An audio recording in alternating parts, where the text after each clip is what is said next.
You wake up every morning thinking the fight is out there, bills to pay, people to please, goals to reach, and obstacles to overcome. But the truth is, the biggest battle you'll face today isn't the one around you. It's the one within you. It's not the deadlines, the critics, or even the disappointments that are really holding you back. It's the part of you that still doubts, still hesitates, still remembers the failures more than the lesson. It's the internal resistance that whispers, you can't do this, even when God's already shown you that you can. This is the war no one else sees, the one that doesn't make headlines or trend on social media. It's the war behind your smile, behind your confidence, behind your drive. It's the version of you that's afraid of change, because change demands courage. And even though you want to grow, part of you is scared of what it will cost, because growth requires loss, the loss of comfort, of pride, of control. But here's the hard truth. You can't conquer anything around you until you first conquer what's within you, until you face the fears that hide behind excuses, until you stop entertaining the lies that tell you you're not ready, you're not worthy, you're not capable. The voice in your head that replays your past like a highlight reel of shame, that's your real opponent. It's subtle. It doesn't shout. It whispers. And because it sounds like your own voice, you believe it. But just because it's familiar doesn't mean it's true. Some of us are losing battles we were never meant to lose because we've made peace with our inner saboteur. We let it negotiate our potential. We let it decide how far we'll go. It tells us not to try because it's safer to stay stuck than to risk failure. But staying stuck is still failing. It's just failing on repeat without the benefit of movement or progress. Think about how many times you've talked yourself out of something you were actually called to do, not because you lacked the resources, the talent, or the opportunity, but because you doubted yourself. You second-guessed the door, the moment, the blessing. You felt unqualified, but that voice didn't come from your calling. It came from your conditioning, from years of comparison, criticism, and fear masquerading as wisdom. It's time to stop asking for permission from the part of you that's addicted to playing small. The you that's afraid isn't wrong for being afraid. It's just incomplete. That part of you needs to grow. And growth doesn't come from running away from the battle. It comes from stepping into it, not with arrogance, but with boldness, with the quiet confidence of someone who knows they're not perfect, but refuses to be paralyzed by it. This isn't about pretending you don't have struggles. It's about refusing to be ruled by them. The internal war intensifies every time you level up. Every time you get closer to purpose, the pressure increases. But pressure isn't punishment. It's preparation. It's there to strengthen what's weak, expose what's hidden, and teach you how to endure. The you that's being developed in the dark is the one who will carry the light later on. If you want to win against the world, you have to stop losing to yourself. You can't be double-minded and expect single-minded results. You can't build your future with hands still clinging to your past. And you can't step into the fullness of your destiny while shrinking to fit someone else's expectations or your own limitations. This is the fight of your life, not against who you were, but against staying that way. You're not just resisting sin, distraction, or mediocrity. You're resisting the old mindset that says survival is good enough. But you weren't born just to survive. You were born to rise, to rule, to reign over the chaos, not be crushed by it. But first, you have to dethrone the part of you that keeps sabotaging your story. The truth is, most of the battles you're losing right now are rooted in the lies you still believe about yourself. And those lies didn't come from your Creator. They came from your history, your wounds, your disappointments. But your history doesn't get the final word, your hope does. And hope starts with a decision to believe again, to fight again, to try again, even when it's hard, especially when it's hard. Because the version of you that you've been fighting, that's not your true identity. That's just the residue of who you used to be. It's time to stop arguing for your limitations and start agreeing with your purpose. You've spent enough time tearing yourself down. Now it's time to rise up and become who you were created to be. And you against yourself doesn't have to end in defeat unless you choose to stay in your own way. There comes a moment in your journey where the real breakthrough isn't about discovering something new, it's about letting go of something old. So many people stay stuck not because they don't want to change, but because they keep letting the old version of themselves make decisions for the new version they're trying to become. You can't step into your calling still filtering every opportunity through the lens of who you used to be. You can't walk in purpose while carrying the insecurities of your past like they still belong to you. The old you had a survival mindset. It was built to protect you from pain, rejection, and failure. And it served a purpose, but it was never meant to be permanent. You've outgrown that way of thinking. Yet every time a new door opens, that old voice shows up again with doubt, fear, and delay. It says, what if you fail? What will they think? Are you really ready? And if you're not careful, you'll sit there and negotiate with it. You'll start justifying your delay, convincing yourself that waiting is wisdom when really it's fear wearing a mask. But growth doesn't happen in comfort. And the new you, the bold you, the healed you, the focused you can't be led by the same patterns that kept you small. That old voice is familiar, but familiarity is not the same as truth. Just because you've heard it for years doesn't mean it's worth following now. You've got to stop giving authority to outdated beliefs. You've got to stop asking advice from your broken places. They were never built to lead you forward. There's a version of you that God is calling out of hiding, a version that's disciplined, decisive, and daring. But it can't rise if you keep giving the mic to the voice of fear. Some of you are walking around with destiny in your heart, but self-doubt in your head. And as long as that disconnect exists, you'll always hesitate when it's time to move. Yeah. The truth is, old habits don't die quietly. They fight back. They try to remind you of every moment you missed it, every time you fell short. They bring up your past like it's proof of your limits, but your past was preparation, not disqualification. Those failures didn't destroy you, they shaped you. And now you're trying to live like they're still the judge of your future. But if you keep consulting your former self, you'll miss your future self completely. Your new season needs a new mindset, a new discipline, a new level of obedience, the kind that doesn't ask, what if I'm not enough? But declares, God, if you called me, I'm stepping in, even if I'm scared. Because courage isn't the absence of fear, it's the refusal to be led by Him. And here's something we don't talk about enough. The old you isn't always toxic. Sometimes the old you was just too cautious, too comfortable, too content with average, not because you didn't care, but because you didn't know there was more. And now that you know, you can't go back. You can't play safe with what you've seen. You've seen glimpses of what's possible when you show up fully. So don't let the shadow of your former self drag you back into shallow thinking. This is about maturity, about spiritual and emotional maturity. Because maturity means you stop waiting to feel ready and start acting like you're called. Maturity means you show up when you'd rather stay hidden.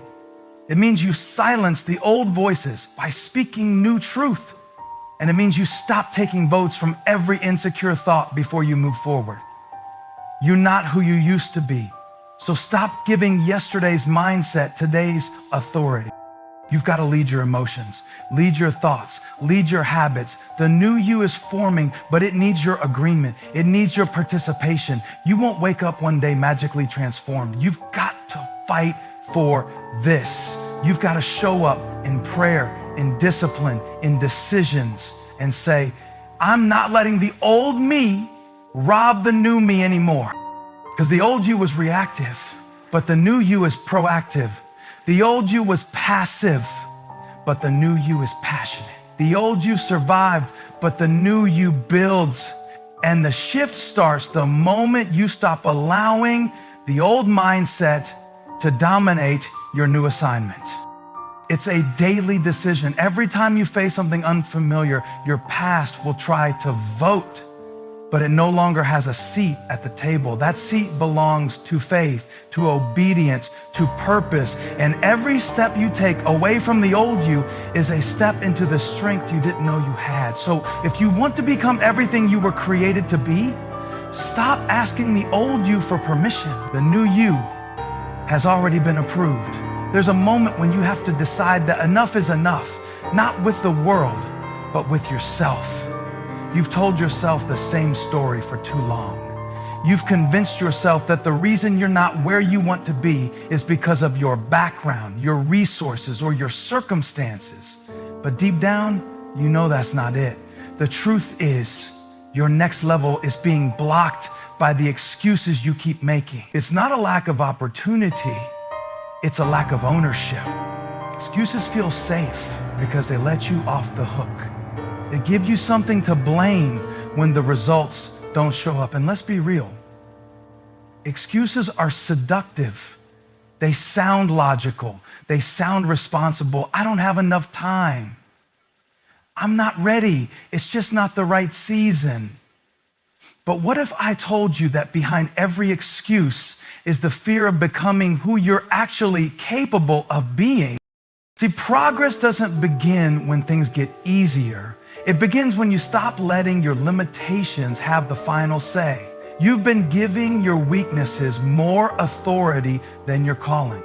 You've been more loyal to your comfort zone than to your future. And every time you make another excuse, you give the old you permission to stay in charge. You don't need more motivation, you need more honesty. Because if you were really honest, you'd admit that some of your excuses are just a disguise for procrastination. You'd admit that staying where you are is easier than doing the uncomfortable work of growing, and growth always feels like breaking before it feels like building. It always feels like dying to one version of yourself so a stronger one can rise. But you cannot become who you're meant to be and keep making excuses for who you are right now. You can't keep saying, one day I'll change, while living like today doesn't matter. One day is not a date on the calendar. It's a mindset. And for some people, that mindset is a trap. It's the reason they never start. They're always getting ready, always planning, always talking about what they'll do eventually. But the people who grow, the people who shift, the people who win the internal battle, they don't wait for perfect timing. They create momentum through action. They move even when they don't feel like it. They build habits that outlast motivation because they've decided that excuses don't get a vote anymore. And here's the thing, when you stop making excuses, you start making progress. Real progress, not hype, not emotional bursts, but lasting transformation. You start waking up with focus. You stop blaming other people for what you haven't done. You stop looking at other people's lives with envy because now you're building your own with intentionality. And even when things get hard, and they will, you're anchored not in how you feel, but in who you've chosen to become, because discipline is stronger than emotion. Excuses are built on emotion. Discipline is built on vision. And vision will carry you when motivation runs out. There's a cost to progress. You've got to sacrifice your excuses. You've got to kill the part of you that's always looking for an easy way out. You've got to stop negotiating with fear. Fear loves excuses. It feeds off them. But faith starves fear. Every time you choose discipline over delay, every time you take ownership instead of pointing fingers, you're weakening the grip that fear has had on your life. You are not a victim of your story, you are the author. And authors don't write by waiting for the perfect words to appear. They write by showing up again and again, committed to the process. This is about commitment.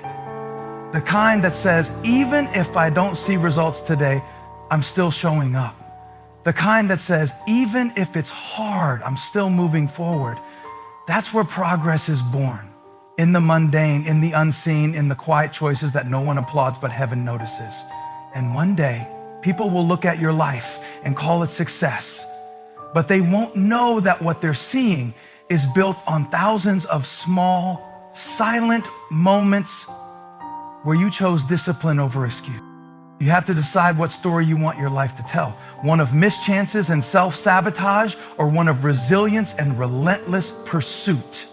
That choice won't be made in a single dramatic moment.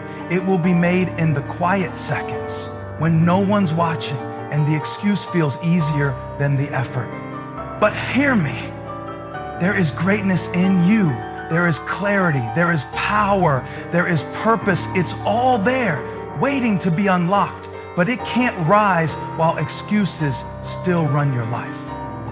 You've got to decide that your dream is more important than your comfort, that your calling is more urgent than your fear, that your growth matters more than your pride. Because the minute you stop making excuses is the minute you start making progress. The work that changes your life doesn't usually happen in public. It doesn't start on a stage or behind a microphone or in the applause of a crowd. The real battle is won in silence, in secret, in moments nobody else sees. It's what you choose to do when the lights are off, when the motivation runs dry, and when you feel invisible. That's where transformation begins. Not when you perform, but when you prepare. Not when you're noticed, but when you're faithful in the unseen.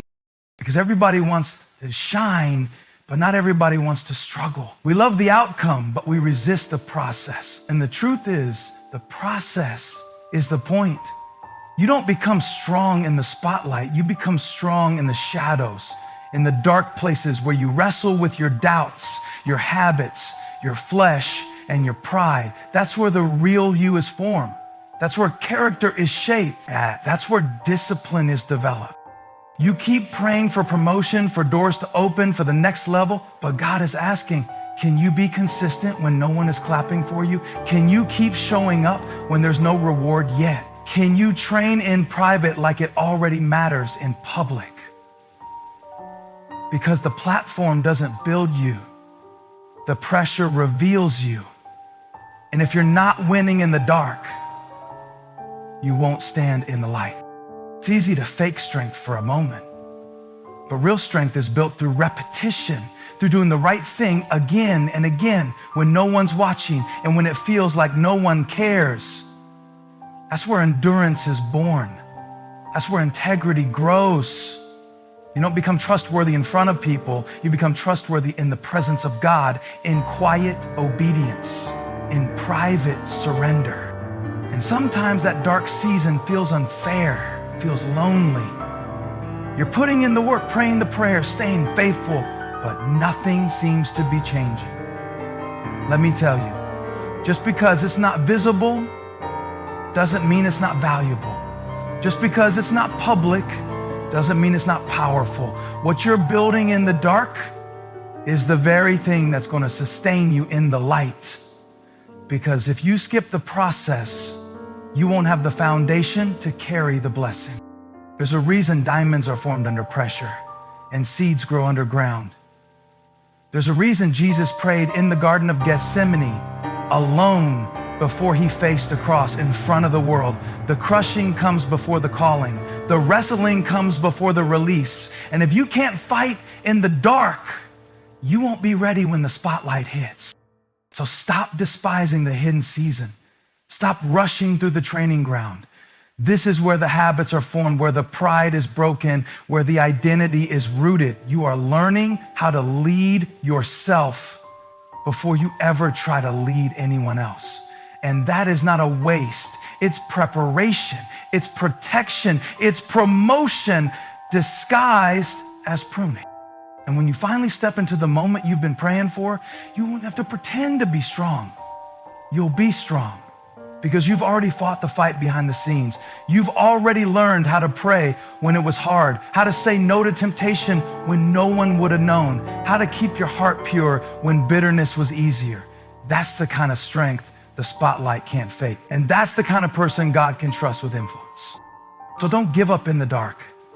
Don't quit just because no one's cheering yet.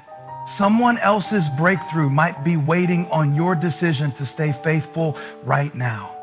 Your consistency is bigger than you think. It's shaping your future. It's sharpening your mind. It's preparing your spirit. And when the moment comes, when the light finally shines, you won't shrink back. You'll step up, not as a beginner, but as someone who's been battle tested, not as someone lucky, but as someone ready. When people ask, how did you become who you are? They'll see the results, but they won't understand the routine. They'll admire the power, but they won't know about the pressure. They'll celebrate the glow, but they'll never fully understand the grind. And that's okay, because your validation never came from them anyway. So fight in the dark. Build when no one's watching. Obey when it doesn't feel urgent. Keep your head down long enough to get your heart right. Because when you win the fight in private, you'll rise in public with a strength that's unshakable. And that's a victory no spotlight can ever replace.